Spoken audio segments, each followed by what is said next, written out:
Hi folks, this is Chris Gregory here, and this is Bob Dylan, A Head Full of Ideas, special video edition of Desolation Row, Part 2. Do enjoy. Is it rolling, Bob? Is it rolling, Bob? Is it rolling, Bob? Each of the next 3 verses is based around a single symbolic character. First of all, we meet Ophelia, Hamlet's doomed girlfriend who commits suicide in Shakespeare's play after Hamlet kills her father Polonius. Oops, sorry, another spoiler again. This is one of the song's more detailed character studies. Again, the action described occurs in a dreamlike scenario in which the conventional attributes of the characters are mixed up. Ophelia is first seen 'neath the window, which is where Romeo should perhaps have been in the first verse, serenading Juliet. The narrator expresses concern for her. For her, I feel so afraid, which is followed by the extraordinary statement, on her 22nd birthday, she already is an old maid. Shakespeare infers that Hamlet and Ophelia have had sex. As the apparently crazed Hamlet rejects her, she can no longer marry, according to the morality of the time, because she's not a virgin. What follows is an extraordinary set of images which can be read in a number of ways. We are told that, to her, death is quite romantic and that she wears an iron vest. It may be that the Ophelia figure here is, like the earlier Cinderella, actually a modern woman. She appears to represent a figure who, because of her devotion to the constraints of the iron vest of sexually repressive organised religion, can never enter the sanctuary of Desolation Row. She considers herself a sinner who cannot be saved and will eventually, like Romeo, take her own life. But in one of the song's most remarkable lines, we are given the icily ambiguous, her professions, her religion, her sin is her lifelessness. This seems to refer to the conversation between Hamlet and Ophelia, in which he, pretending to be mad, tells her to go away from him and get thee to a nunnery. This is usually taken to indicate that Hamlet is cruelly rejecting her and suggesting that she's nothing but a whore, nunnery being contemporary slang for a brothel. Thus, Ophelia is portrayed here represents the opposite of Cinderella, a woman who cannot break down the barriers of sexual repression and guilt that the established church has erected around her. Yet the final lines of the verse indicate that, though she patiently awaits for God's forgiveness, with her eyes fixed on Noah's great rainbow, the Old Testament sign of the covenant between God and man, she is continually tempted to peek into the supposedly sinful and immoral Desolation Row. Dylan's treatment of Ophelia seems to suggest that she represents the way in which conventional Christianity, with its strong emphasis on sexual repression and condemnation of female sexuality, presents its victims from entering the more liberated and enlightened state that Desolation Row represents. It is this institutionalized repression that creates the state of lifelessness that Ophelia is trapped in. The highly resonant phrase, her sin is her lifelessness, is borrowed from Kerouac's Desolation Angels, representing the state of mind in which the beat poets fought passionately against. The next verse concerns another symbolic figure in the person of Albert Einstein, the most famous scientist of the 20th century and a highly enlightened figure whose very name has become a byword for genius. Yet the great man is shown here as being reduced to the level of a street beggar who is disguised as Robin Hood and is accompanied by his friend, a jealous monk. Perhaps this friend is Robin Hood's sidekick, Friar Tuck, although the fact that the monk is called Jealous appears to be another personification of repressive organised religion. In a wonderful collocation of words, Dylan describes Einstein as looking so immaculately frightful as he bummed a cigarette. Frightful and immaculate are supposedly opposing terms. The suggestion seems to be that Einstein is extremely proud of his down-at-heel state. He's dropped out of conventional society and become an outlaw. Yet he has certainly lowered himself into extreme degradation. He went off sniffing drain pipes and reciting the alphabet. In a last darkly comic twist, Dylan's narrator shares with us that you would not think to look at him, but he was famous long ago for playing electric violin on Desolation Row. Within the degraded world that is being described, a celebrated prodigy is reduced to the status of a hobo, grubbing around for scraps. Einstein really did play the violin as a hobby, although Dylan's insertion of electric here seems to reflect his own current transformation via electric instruments. On one level, this Einstein outlaw figure might be seen as Dylan himself, a groundbreaking genius who dresses like a bum. From here on, the song takes some darker turns. The subject of the following verse, Dr. Filth, who keeps his world inside of a leather cup, is a distinctly scary figure, a personification of the perverted science which dominates the world under observation from Desolation Row. The image of a leather cup may suggest the testicular protection device worn by American footballers. In any case, it seems that the dirty doctor has control of a world which is dangerously shrunken. The doctor himself seems to be some kind of combination of Sigmund Freud and Joseph Mengele. Not the sort of person you want to hang around with. Certainly wouldn't invite them for dinner, would you? We hear that his sexless patients would like to destroy the doctor's world, but are presumably powerless to do so. The doctor is assisted by a nurse with equally dubious morality, memorably put down by the narrator as some local loser. In a scathingly surreal line, she is said to be in charge of the cyanide hole, which may be some kind of device through which people's minds are poisoned. But the nurse also controls the doctor as she keeps the cards that read, "Have mercy on his soul." She is in charge, it seems, of the potential chances for salvation that he might achieve. Both of these medical figures are said to blow rather hopelessly on penny whistles, which those of us in Desolation Row can hear if we lean our heads out far enough. The attempts by the sick and twisted characters to express themselves are thin and reedy. In this verse, the doctor and the nurse are the opposite of what they are supposed to be. They are sadistic killers rather than healers. Viewed from Desolation Row, the contrary nation of this vision of the world now becomes clear. As the night wears on, preparations for some kind of celebration continue. We are told that the ubiquitous they are getting ready for the feast. Now we meet the Phantom of the Opera, another famous literary character whose story has been adapted many times on screen and in print. Originally published as a novel in 1911 by Gaston Leroux, the tragic story of its doomed protagonist, who the world will not accept because of physical deformity, has been adapted in a number of films and stage musicals.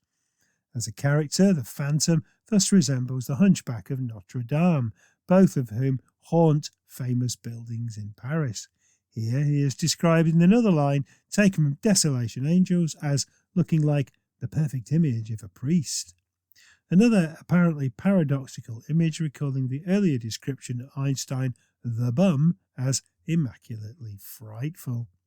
It seems that the Phantom has been placed in charge of organising the upcoming celebrations, which turn out to consist of nothing less than a ritual murder of another famous legendary figure. They're spoon-feeding Casanova to get him to feel more assured. In an earlier version, Casanova is force-fed the boiled guts of birds. This gruesome image might fit more with the Grand Guignol setting, but the change of lyric is more subtle, indicating that the famous lover is being set up by an unknown shady figure, the song's ubiquitous they, so that they can kill him with self-confidence after poisoning him with words. Casanova was a real historical figure whose quite possibly highly exaggerated memoir claimed he had bedded thousands of women. He has since become a symbol of male sexuality, the ultimate romantic. Now we see him being subsumed by the powers that be. His sexual indulgences have brought about his ruin.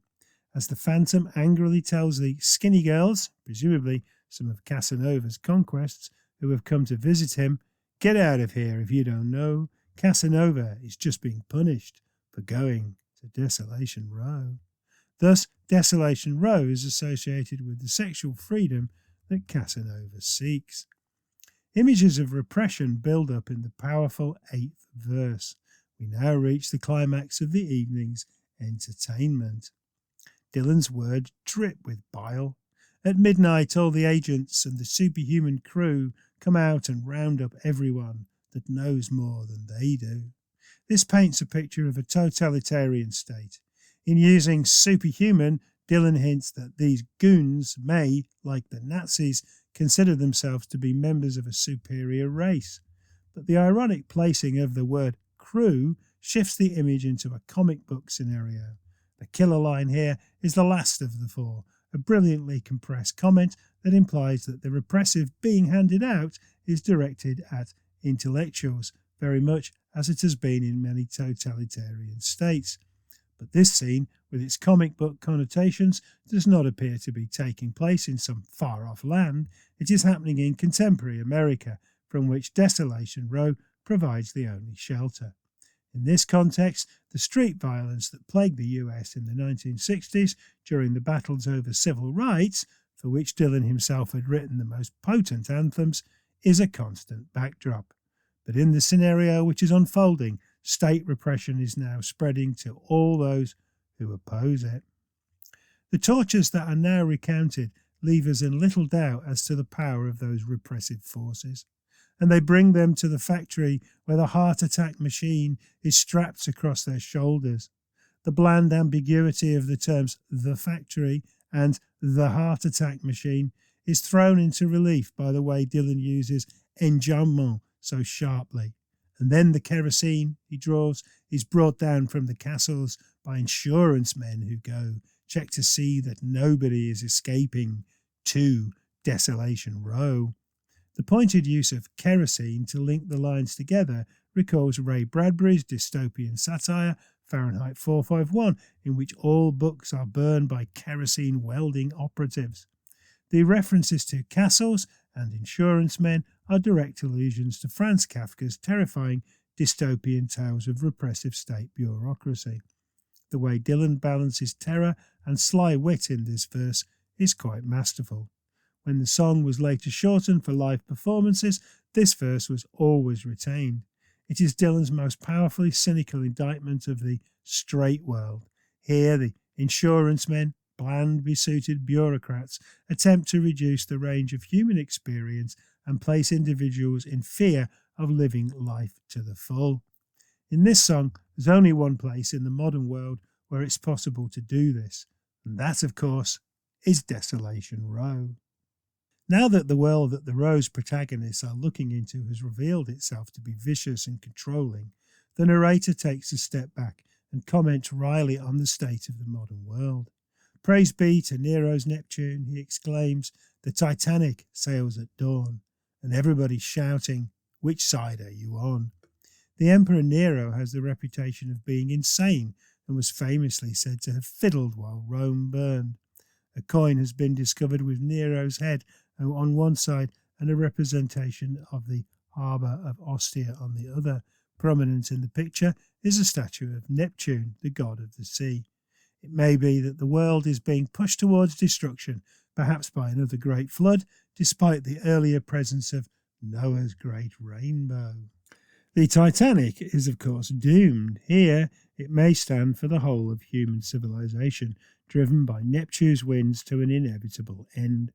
Meanwhile, the passengers are fighting and arguing about political ideologies. Dylan's choice of the phrase, which side are you on, is especially relevant, as it is the title of one of America's most famous protest songs, written in 1931 by Labour activist Florence Reese. Later recorded by Pete Seeger and many others, it was still a staple of Greenwich Village folk singers when Dylan arrived there. It is, however, a rather crass song which lacks the subtle nuances of Dylan's own protest material. The juxtapositioning of these elements throws the futility of the protesters' song into a sharp light here. Throughout Desolation Row, there have been hints that an apocalyptic destruction of the nightmarish world it describes is imminent. The utter pointlessness of adopting a political position in such circumstances is made clear here. Another brief couplet demonstrates how famous writers are also wasting their time in pointless textual disputes, which will be equally useless in preventing the cataclysm to come. Dylan tells us that Ezra Pound and T.S. Eliot are fighting in the Captain's Tower. Here we see two leading exponents of modernist literature locked in a pointless dispute. The Captain's Tower appears to refer to the tower in Dublin, in which the opening chapters of James Joyce's Ulysses are set. The implication seems to be that the over-intellectualized linguistic puzzles of such modernist works will prove to be useless for preventing the coming disaster. But then the tone suddenly shifts. While the intellectuals fight their pointless battles, we hear that calypso singers laugh at them while fishermen hold flowers. The calypso singers and fishermen live in a beautiful world of fantasy, between the windows of the sea where lovely mermaids flow, and nobody has to think too much about Desolation Row. Although Desolation Row appears to suggest that a coming apocalypse is imminent, the notion that this will be a nuclear war, which Dylan had railed against in his earlier, more prosaic protest song Let Me Die in My Footsteps, and his visionary A Hard Rains Are Gonna Fall, is only one possible interpretation. The narrator's series of dream visions also suggests that a revolution of consciousness may be coming, inspired by the denizens of Desolation Row and perhaps by those loving fishers of men accompanied by the lovely mermaids. In the meantime, escaping to this isolated place appears to be the only way to stay sane. A verse-long harmonica break separates this from the final verse, which completes the framing device. Now Dylan reverts to a more detached, prosaic voice of an I narrator, giving us what at first seems to be a rather trivial and irrelevant piece of information. I received your letter yesterday about the time the doorknob broke. If you asked me what I was doing, was that some kind of joke? It seems that the narrator is referring to a moment when he was trapped in some unspecified room. But the last two of the four lines appears to be somewhat a pointless question. Of course, he was trying to escape. It now appears that all the previous action of the song made up the contents of this letter. But then the narrator turns everything around. All these people that you mentioned, I know them, they're quite lame. I had to rearrange their faces and give them all another name. This adds a whole new dimension to the song. It may be that the parade of mythical, literary or historical figures we've presented with are mere ciphers for actual people that the two correspondents really know. But the narrator has decided to mythologize them by giving them the names of famous representative figures. Finally, he instructs us not to send him any more letters, not unless you mail them from Desolation Row. Only by embracing this desolation, this state of being beat, can true communication occur. On a political level, this appears to involve transcending failed ideologies. On a personal level, true intellectual and spiritual freedom can only be achieved by removing oneself steadfastly from the dominant morals and values of the culture. Desolation Row is thus without a doubt one of the key texts, arguably the key text of the 1960s counterculture. It creates an image of a place to which those who are horrified by the violence, cruelty, and religious and political hypocrisy in the world can retreat to. The Row is a strange place in which reality is constantly shifting, while the nature of that reality is necessarily ambiguous. It's a location in which poetic metaphor and dream images are reality, and from which a new world free from terror, repression, bigotry, and violence, like Coleridge's Xanadu, can be created. Entering it may not be easy. We may not even know we are there when we get there. But it is vital that, in order to become a creative artist rather than a mere entertainer, one must embrace personal desolation. In other words, to reach into the darkest depths of one's soul at a place where heroes look like hobos and ordinary people turn into mythical characters in order to unleash the power of one's own imagination onto the world. Is it rolling, Bob? Is it rolling, Bob? Is it rolling, Bob?